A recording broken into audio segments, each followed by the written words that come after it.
안녕하십니까. 주민등록법 공부하기 시작해 보겠습니다. 오늘은 어려운 주제로 하는 게 아니라 과거 주민등록법 1962년도에 만들어진 주민등록법과 현재의 주민등록법을 비교하는 시간을 한번 가져보겠습니다. 62년이 됐는데요. 처음 1962년에 왜 주민등록법이 만들어졌는지를 그래도 어렴풋이나마 알아두면 상당히 도움이 많이 될 것입니다. 그리고 최근 들어 그 구독자 수가 많이 늘었는데요. 많이 구독해 주셔서 감사의 말씀 드리겠습니다. 자, 그러면 본격적으로 오늘 주민등록법 공부하기 시작해 보겠습니다. 주민등록법은 1962년에 만들어졌습니다. 그리고 지금은 2024년이죠. 최초에 어떤 취지로 만들어졌는지 한번 알아보겠습니다. 제1조 목적이 무엇이었나? 이게 1962년 만들어진 주민등록법 1조입니다. 본법은 시 또는 군의 주민을 등록하게 함으로써 주민의 거주관계를 파악하고 상시로 인구의 동태를 명확히 하여 행정사무에 적정하고 간이한 처리를 도모함을 목적으로 한다. 지금 2014년에 우리 주민등록법의 목적과 크게 다르지 않습니다. 이 당시에 이게 부칙이 꽤 중요합니다. 그래서 본법은 1962년 6월 20일 시행한다 이렇게 되어 있고요. 기류법은 이를 폐지한다 라고 되어 있습니다. 이게 좀 중요한 편입니다. 기류법으로 이제 우리 기류부라는 게 그 읍면에 좀 남아 있는데 이 당시에는 이제 1948년도부터 이어졌던 기류령이 기류법으로 바뀌었습니다. 그런데 이제 바뀌면서 바로 폐지가 됩니다. 이 기류법을 대신해서 주민등록법이 만들어졌다고 할 수 있는 것이죠. 그래서 본법 시행 당시 종전의 법령에 의하여 그 거주지를 관할하는 시군구의 기류부에 등록된 자는 본법 10조의 규정에 의한 등록한 것으로 본다. 우리 한 것으로 본다 이런 표현 되게 중요하다 했죠. 그러니까 기류부에 등록된 자가 이제 주민등록으로 바뀌는 것이 되는 겁니다. 다른 법령에서 기류법에 적용을 받도록 한 것은 주민등록법을 적용을 받도록 한 것으로 본다. 본법 시행 당시 기류부는 본법 시행 후 1년간 이를 보관하여야 한다. 이런 내용이 있었습니다. 자, 그러면 들어가 보겠습니다. 주민등록법은 1962년 5월 10일 제정됐고요. 1962년 6월 20일 시행이 됐습니다. 약간 시간차가 있죠. 제정 이유는 이게 우리 그 법제처에 들어가 보면은 이제 찾아볼 수 있는 그 내용입니다.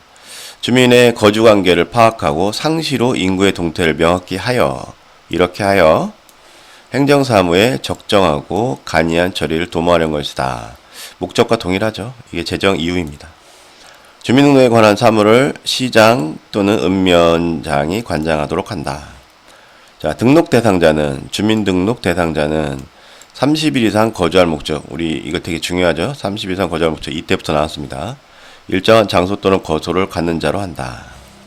그러니까 등록 대상자는 장소 또는 거소를 가져야 됩니다. 30일 이상 거주할 목적으로. 그리고 거소를, 주소 또는 거소를 이제 우리한테 신고하는 것이 되는 거죠. 등록사항을 정하고 등록은 그 사유가 발생한 날로부터 14일 이내에 하도록 한다. 자, 14일 이내 중요한 기간이죠.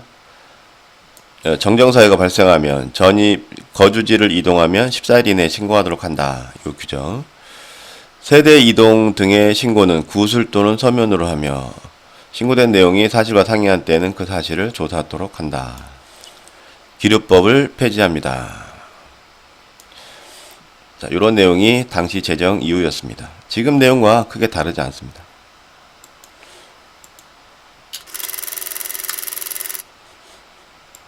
자, 그러면 본격적으로 1962년과 2024년의 주민등록법 중요 사항들을 한번 비교해 보겠습니다.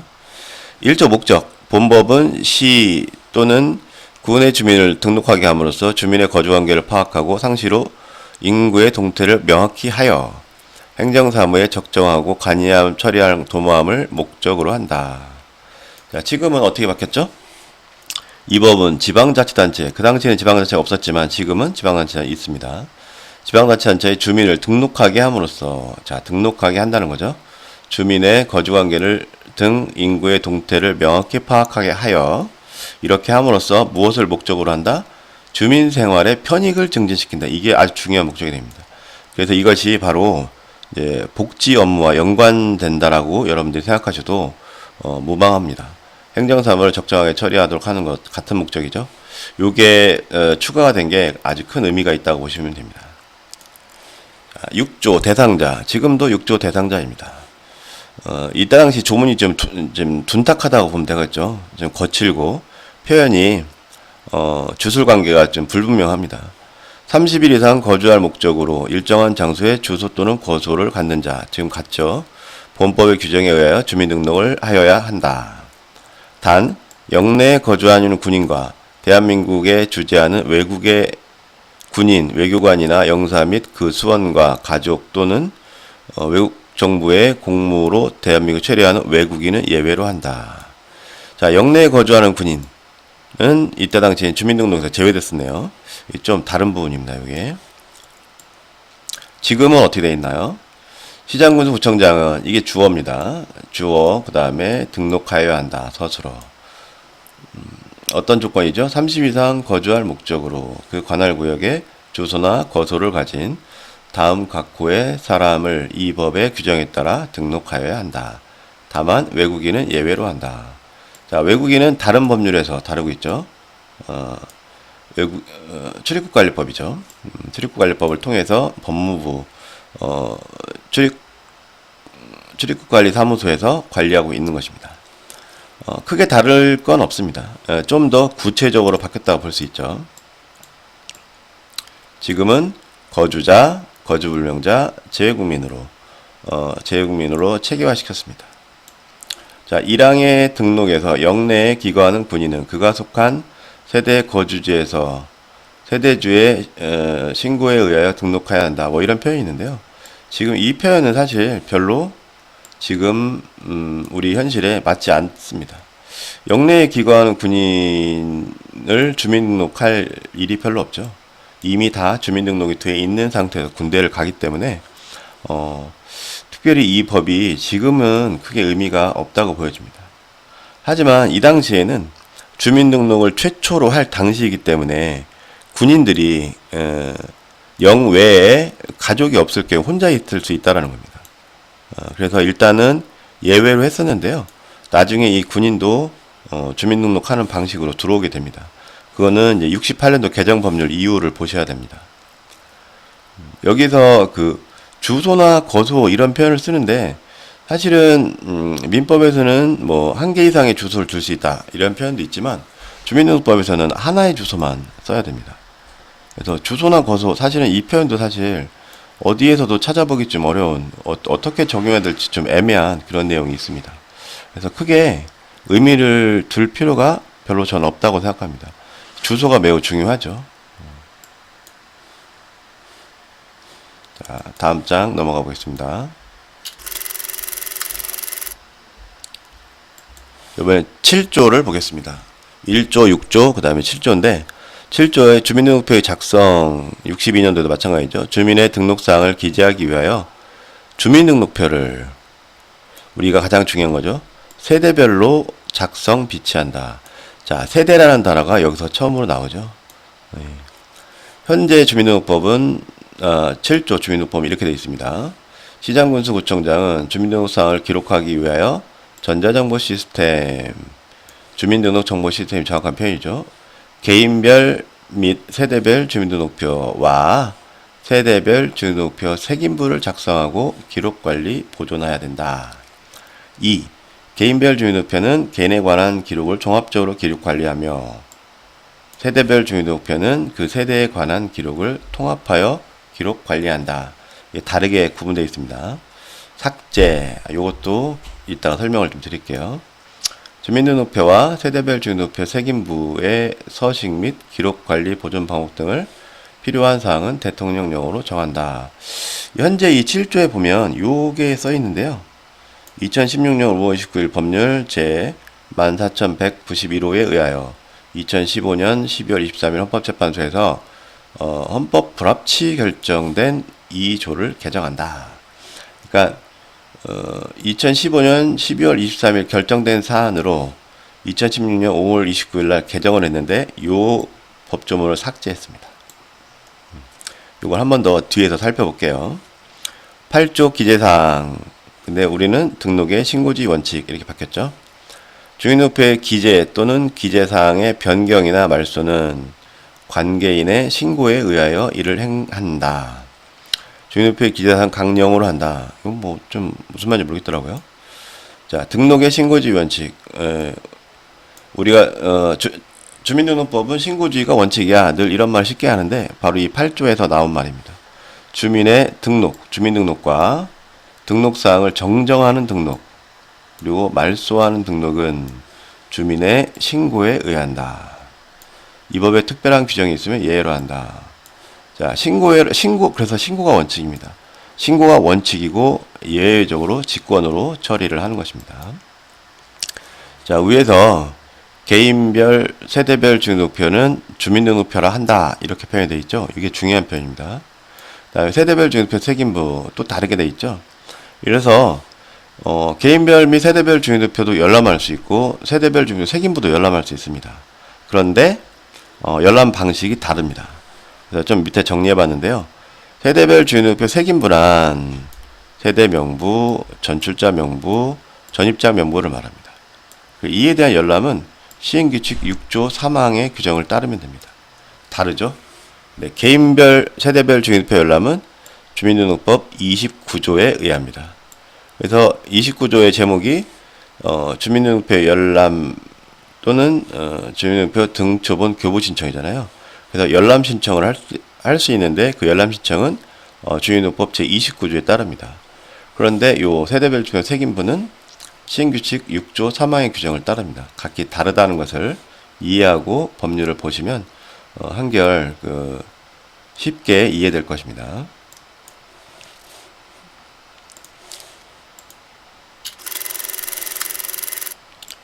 자, 2016년 5월 29일 삭제된 법률과 제정된 법률 한번 정리해 볼게요.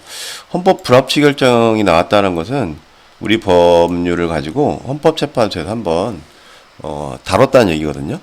그래서 청구인들이 어떤 주장을 했었냐면 모든 국민에게 주민등록번호를 부여하도록 하고 이에 따라 작성된 주민번호가 다른 개인정보의 연결자 역할을 하는 중요한 개인정보이다. 맞죠?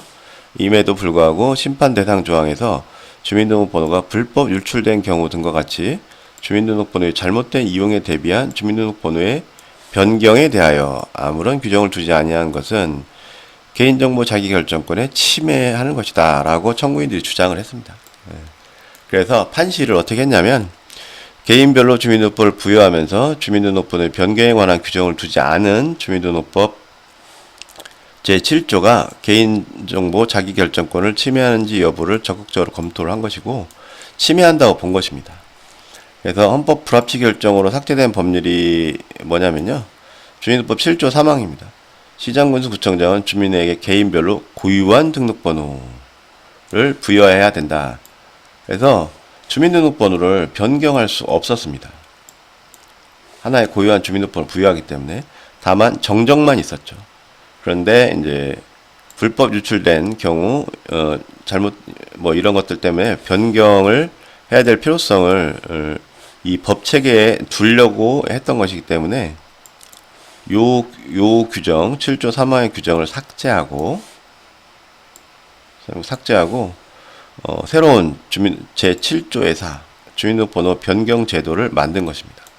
그래서 2016년에 주민등록번호 변경 제도가 우리 주민등록법에 들어왔고 2017년도부터 이 주민등록번호 변경 제도가 지금까지 이어져 오고 있습니다.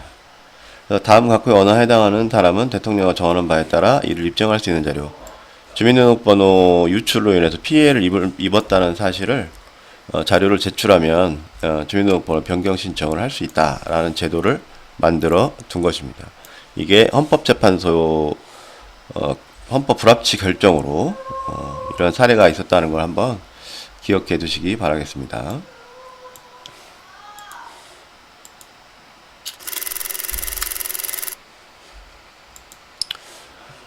1962년, 2024년 법비규 중에 등록사항을 한번 보겠습니다. 10조의 등록사항, 지금은 신고사항이 되는 거죠. 그래서 거주지를 관할하는 시장 또는 읍면장에게 등록하여야 한다.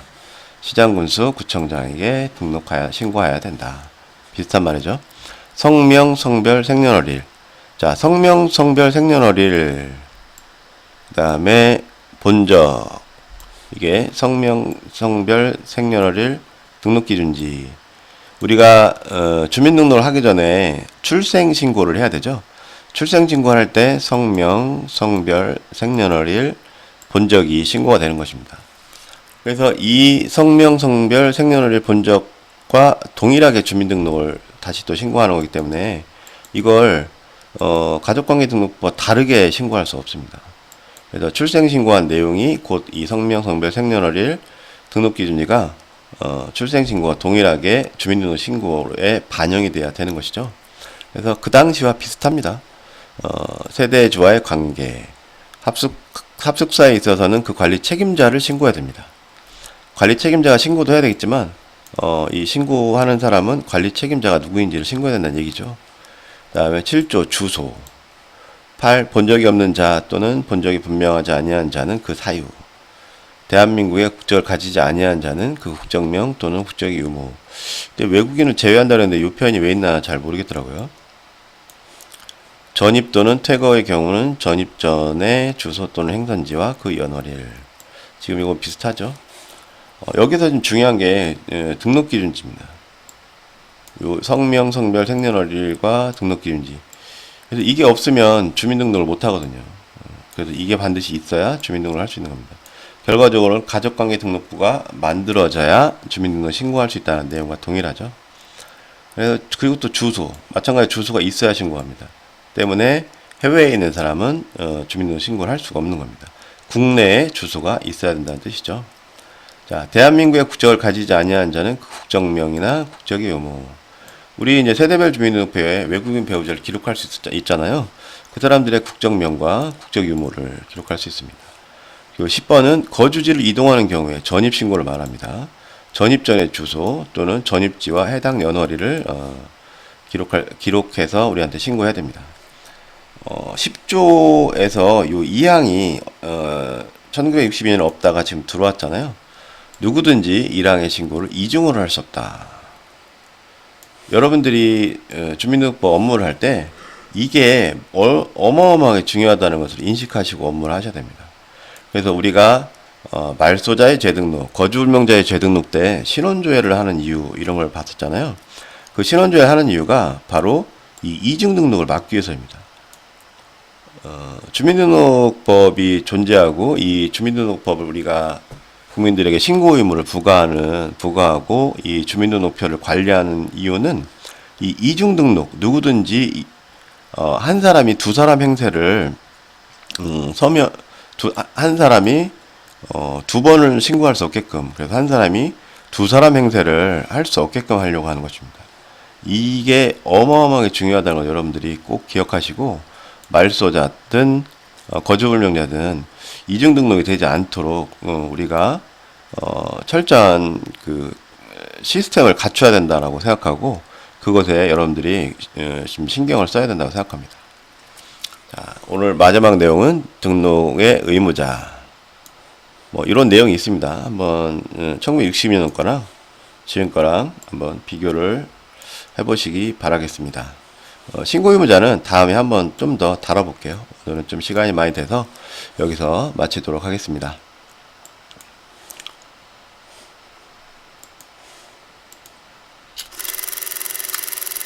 오늘 준비한 내용 여기까지입니다.